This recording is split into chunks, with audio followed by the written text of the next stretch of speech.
Bismillahirrahmanirrahim. Alhamdulillahirabbil alamin wa bihi nasta'inu ala umuri dunya waddin. Wassalatu wassalamu ala sayyidil anbiya'i wal mursalin habibina wa syafina Muhammadin wa ala alihi wa sahbihi wa man tabi'ahum bi isanin ila yaumiddin. Raditu billahi robba wa bil islami dina wa bi Muhammadin nabiyya wa rasulah. Rabbi zidni ilma warzuqni fahma. Rabbi syrah li sadri wa yassir li amri wahlul 'uqdatam min lisani yafqahu qawli. Amma ba'd. Pemirsa, jumpa kembali di channel TV di Economic Future Institute pada hari Sabtu 18 Mei 2024 bersama saya Duha Hufron. Sekitar 30 menit ke depan, kami akan menemani Anda mengulas buletin kafah edisi terbaru Kebiadaban Yahudi dan Pengkhianatan Penguasa Muslim bersama narasumber yang kompeten dan tentunya dari sudut pandang Islam. Inilah kabar TV. Pemirsa TV yang budiman, lebih dari setengah juta warga Gaza, Palestina, terusir dan mengungsi dalam beberapa hari terakhir akibat operasi militer Israel yang meningkat di Gaza Selatan dan Utara, kata Perserikatan Bangsa-Bangsa PBB hari Selasa pekan lalu. Sekitar 450.000 warga Palestina keluar dari Rafah di Gaza Selatan dalam seminggu terakhir. Laporan dari Badan PBB untuk Pengungsi Palestina, UNRWA. Sebelum Israel mulai memasuki kota, sekitar 1,3 juta orang berlindung di Rafah. Israel menyebut Rafah sebagai benteng terakhir Hamas. Apa saja siasat keji genosida entitas Yahudi terhadap warga Gaza? Apakah masyarakat sipil di seluruh dunia telah membenci Zionis? Bagaimana menyelesaikan problem Gaza? Untuk membahasnya, kami terhubung dengan ulama Aswaja Ahlussunnah wal Jamaah Kota Yogyakarta, Ustadz Ahmad Sudrajat. Kita sapa dulu. Assalamualaikum, Ustadz. Waalaikumsalam warahmatullahi wabarakatuh. Bagaimana kabarnya, Masya Allah, Dokter Ustadz. Duha? Sehat? Sehat, Ustadz Ahmad Sudrajat. Alhamdulillah. Alhamdulillah. Harusnya saya dulu yang bertanya apa kabarnya, Ustadz. Baik, Ustadz. Ini serangan militer Israel ke Gaza telah menewaskan hampir 35.000 warga Palestina dan menyebabkan lebih dari 70.000 orang terluka. Jutaan warga Gaza juga menjadi pengungsi dan terancam kelaparan karena akses bantuan yang dibatasi oleh Israel.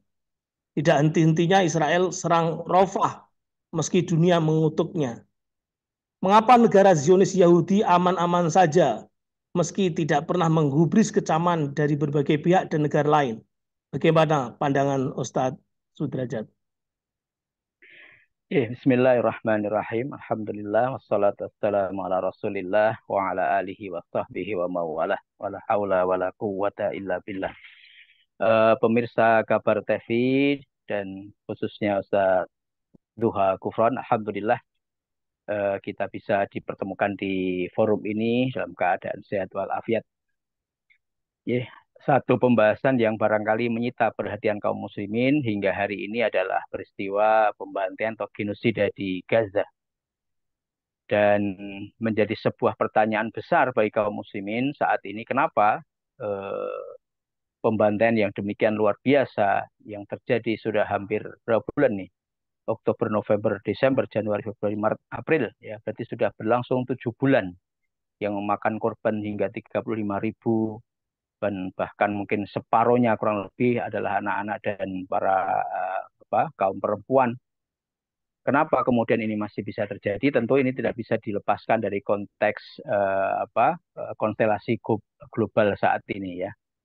Bahwa tentu saja eh, Israel bisa berbuat sedemikian rupa dan bisa melakukan apapun yang mereka inginkan itu tidak lain adalah karena mereka memang ada di atau di belakang mereka berdiri negara-negara besar yang mereka semuanya memiliki kepentingan untuk bisa ikut campur dalam konstelasi khususnya di Timur Tengah, khususnya Amerika Serikat. Oleh karena itu sebenarnya kalau kita mencoba untuk memahami bagaimana cara menyelesaikan persoalan Palestina, maka tentu saja memang harus menyelesaikan persoalan dengan negara-negara besar itu, khususnya Amerika Serikat.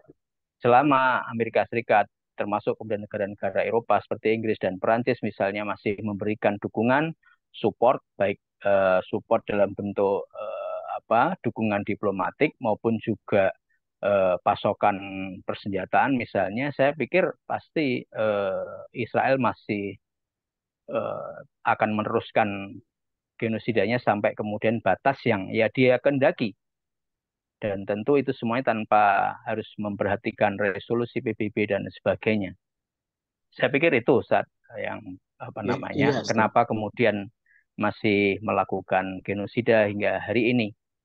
Tidak menggubris kecaman dari berbagai negara karena di belakangnya ada Ya, Amerika, Inggris dan Prancis. Ini Ustaz, ya, agar all eyes on Rafah beberapa hari lalu sempat menjadi trending topik di platform Twitter ya, platform sosial media X.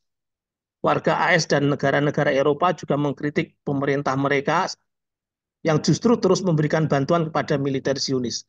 Nah, apakah ini berpengaruh dan membuat Zionis mengendurkan intensitas serangannya, Ustadz? eh, menurut saya apakah berbagai aktivitas unjuk rasa khususnya oleh mahasiswa di berbagai perguruan tinggi di Amerika dan di Eropa yang menentang campur tangan, yang menentang dukungan diplomatik negara-negara mereka itu tentu akan sangat eh, ter apa namanya akan memberikan efek manakala memang eh, secara dukungan politik di dalam negeri mereka masing-masing itu cukup kuat gitu. Artinya sejauh mana kemudian kebijakan negara itu sangat dipengaruhi oleh demonstrasi, unjuk rasa dan berbagai aksi demonstrasi yang dilakukan oleh para mahasiswa itu tergantung seberapa kuat. Maksudnya begini, eh dulu Amerika akhirnya kemudian menarik mundur pasukan, misalnya pasukannya di Vietnam, dalam perang Vietnam itu memang salah satu di antaranya disebabkan karena dukungan politik dalam negeri yang sudah tidak mereka dapatkan lagi. Seiring dengan membesarnya kemudian demonstrasi-demonstrasi unjuk rasa anti perang di Amerika pada waktu itu, seiring kemudian juga semakin banyaknya korban berjatuhan di pihak Amerika, tentara-tentara Amerika yang berangkat banyak yang kemudian dipulangkan sudah dalam keadaan atau di dalam kantong mayat, dan itu yang membuat kemudian publik Amerika merasa bahwa kebijakan perang di Vietnam itu sudah tidak bisa dilanjutkan lagi.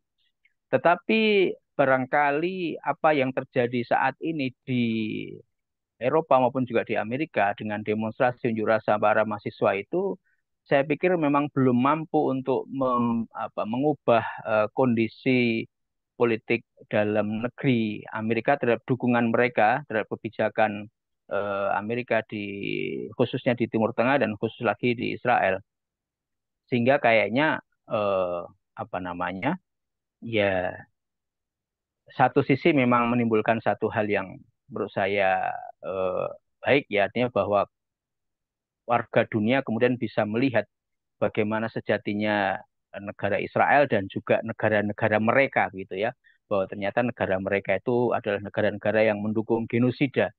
Tapi pada sisi yang lain kita akan melihat kemudian sejauh mana kemudian efek unjuk rasa itu berpengaruh terhadap kebijakan Amerika di eh, Timur Tengah, khususnya di Israel ini, ya memang sangat tergantung pada sejauh mana kekuatan itu, Ustaz. Jadi kalau masih seperti saat ini yang kemudian masih dilakukan oleh mahasiswa dalam jumlah yang mungkin tidak terlalu masif, apalagi kemudian juga tidak banyak ya korban-korban yang datang dalam bentuk atau korban-korban yang dialami oleh warga negara Amerika, saya pikir masih masih agak terlalu dini kalau kita menyimpulkan bahwa demonstrasi unjuk rasa mahasiswa ini akan mengubah kebijakan Amerika di Timur Tengah khususnya. Ya, Ustaz. Beberapa waktu lalu memang viral beberapa demonstran itu malah apa dicegah oleh polisi dengan tindakan kekerasan itu, Ustaz. Ya, Iya, ya, Ustaz. Eh, Sebenarnya Ustaz, negara Zionis Yahudi ini bukan negara terkuat di dunia sebagaimana yang dipropagandakan media Barat dan diembuskan oleh para pemimpin Arab. Nah, apakah bagaimana nanti pendapat Ustadz Ahmad Sudrajat? Apakah negara-negara Arab dan Turki tidak mampu menghadapi Zionis Israel ini di jantung kaum muslimin sehingga mereka mempropagandakannya seakan-akan negara Zionis Israel ini kuat, padahal faktanya Ya. bertolak belakang. Bagaimana pendapat Ustadz? J. Eh, Kalau kita menimbang kekuatan negara-negara Arab, ya termasuk kemudian Turki dan juga Iran misalnya, tentu dari hitung-hitungan di atas kertas ya, tentu kekuatan negara-negara Arab itu jauh lebih kuat dibandingkan dengan kekuatan Israel semata gitu ya. Artinya bahwa Israel dengan kekuatan yang mereka miliki sendiri itu yang barangkali memang kita bisa melihat bahwa kekuatan negara-negara Arab jauh lebih kuat ya di atas kertas hitungannya seperti itu. Tapi ini tidak menafikan tentu saja kemudian dukungan negara-negara besar, sebagaimana saat ini terjadi ketika mereka mencoba untuk memusnahkan gerakan perlawanan di Palestina, ya tetap saja kemudian mereka membutuhkan misalnya teknologi maupun juga persenjataan dari negara-negara Amerika dan juga Eropa. Jadi artinya bahwa kalau kita menimbang kekuatan Israel tentu tidak semata Israel saja ya, sebagai sebuah negara, tetapi juga kekuatan-kekuatan besar dunia yang berada di belakangnya. Dan ini yang kemudian memang kemudian tidak mudah untuk diperhitungkan ya eh, secara real seberapa kuat atau apakah kemudian negara-negara Arab tidak mampu atau sebaliknya kemudian bahwa Israel itu luar biasa sehingga tidak terkalahkan. Jadi menurut saya memang ini sesuatu yang membutuhkan lebih banyak telaah lagi karena sekali lagi negara-negara Arab tidak hanya menghadapi satu negara Israel dengan penduduk kurang lebih 10 juta jiwa, tetapi menghadapi juga kekuatan besar yang ada di belakangnya. Itu satu hal. Kemudian yang kedua, memang negara-negara Arab eh, memiliki sebuah kisah atau riwayat sejarah yang tidak mudah untuk dilupakan ya. Ketika beberapa kali peperangan dengan Israel, ternyata negara-negara Arab itu masih belum mampu untuk mengimbangi kekuatannya. Kita masih ingat perang Arab Israel tahun 48 sampai 49, kemudian peperangan misalnya 6 hari di tahun 67, kemudian juga perang Yom Kippur tahun 73, ketika negara-negara bersatu mengerahkan semua kemampuannya dan ternyata kemudian akhirnya kalah. Terlepas sekali lagi dari bahwa ada banyak hal di balik kisah perang itu yang mengindikasikan bahwa peperangan itu bukan peperangan yang sesungguhnya, tetapi sesuatu yang direkayasa untuk kepentingan kepentingan negara-negara besar. Oleh karena itu dua hal inilah yang barangkali memang secara secara hitung-hitungan kekuatan militer memang tidak mudah ya.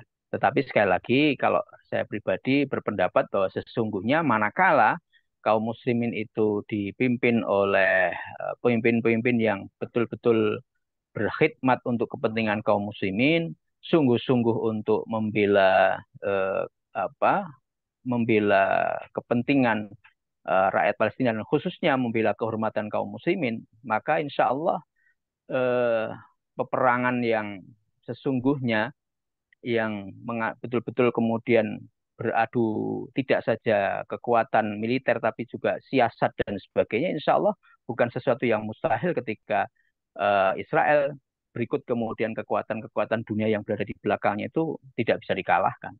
Saya pikir bukan sesuatu yang mustahil ketika eh, kesadaran dan niat yang sungguh-sungguh untuk perjuangan ini bisa ditunjukkan, diwujudkan. Demikian, Ustaz. Ya, terima kasih sekali Ustadz Ahmad Sudrajat. Artinya memang kita tidak bisa berharap kepada eh, apa untuk solusi problem di Gaza di Palestina ini tidak bisa berharap kepada PBB, kepada International Criminal Court ya Pengadilan Pidana Internasional. Kita memang seperti tadi yang Ustadz Ahmad Sudrajat sampaikan, berharap kepada persatuan umat, pada perjuangan yang sifatnya mengglobal begitu. Bagaimana solusi real untuk menyelesaikan problem saudara-saudara kita di Palestina ini, Ustadz Ahmad Sudrajat? Ya, eh saya yakin bahwa solusinya tentu tidak bisa diserahkan kepada eh, apa namanya, pada lembaga-lembaga lain, pada umat-umat lain, sebagaimana kita misalnya menyerahkan persoalan Palestina ini kepada misalnya PBB atau kepada ICC, ya, kepada pengadilan kriminal internasional gitu ya. Kenapa ya? Karena kita harus paham bahwa lembaga-lembaga tersebut itu didirikan memang untuk kepentingan-kepentingan negara-negara besar, ya. Artinya selama PBB itu masih sebagaimana yang ada saat ini, di mana mereka menjadi alat untuk menjustifikasi, ya, eh, ke politik-politik luar negeri yang dilakukan negara-negara besar, ya, sebagaimana yang terjadi di Irak, ya, seperti di Afghanistan dan sebagainya, maka ya memang kita tidak bisa berharap, dan faktanya sudah berpuluh, ya, sudah 30 lebih resolusi yang mengecam, yang memberikan sanksi kepada Israel, itu faktanya sampai saat ini juga tidak membuahkan hasil apapun. Jadi sebuah ke apa namanya, ibaratnya kalau saya boleh membahasakan dengan bahasa yang agak terus terang, ya, sebuah kebodohan kalau kemudian kita masih menyerahkan urusan itu kepada PBB, kepada ICC dan sebagainya. Maka solusinya adalah solusi sebagaimana yang sebenarnya sudah ditetapkan atau sudah ditunjukkan oleh Nasnya Syara, ya. Artinya bagaimana kemudian kaum muslimin mestinya bersikap jika terjadi apa namanya, pengambil alihan harta termasuk kemudian tanah mereka, ya, sebagaimana yang dulu pernah ditunjukkan oleh misalnya Salahuddin Al-Ayyubi ketika Baitul Maqdis diambil oleh pasukan Nasrani. Maka kita bisa melihat apa yang dilakukan oleh Salahuddin Al-Ayyubi, tentu dengan menggalang kekuatan hingga kemudian akhirnya mereka mampu untuk menandingi kekuatan besar pada waktu itu. Dan demikian pula kita, Ustaz. Jadi kalau kita ingin sungguh-sungguh menyelesaikan, ya, persoalan Palestina yang kalau saya ibaratkan itu, kalau orang Jawa bilang itu sudah cuntrel gitu ya. Cuntrel itu sudah tidak tahu lagi bagaimana cara mengurainya. Maka mestinya saatnya kita kembali kepada aturan yang diberikan oleh Allah Subhanahu wa taala, bagaimana cara menyelesaikannya. Ya, Yes. sekalipun tadi penyelesaiannya memang sebuah penyelesaian yang boleh jadi tidak populer gitu ya, karena populernya itu ya diserahkan kepada PBB, diserahkan kepada dunia internasional, diserahkan dengan berbagai macam KTT dan sebagainya, yang faktanya sampai saat ini tidak membuahkan hasil sebagaimana yang kita harapkan. Ya, Ustaz. Ya. Demikian, Ustaz.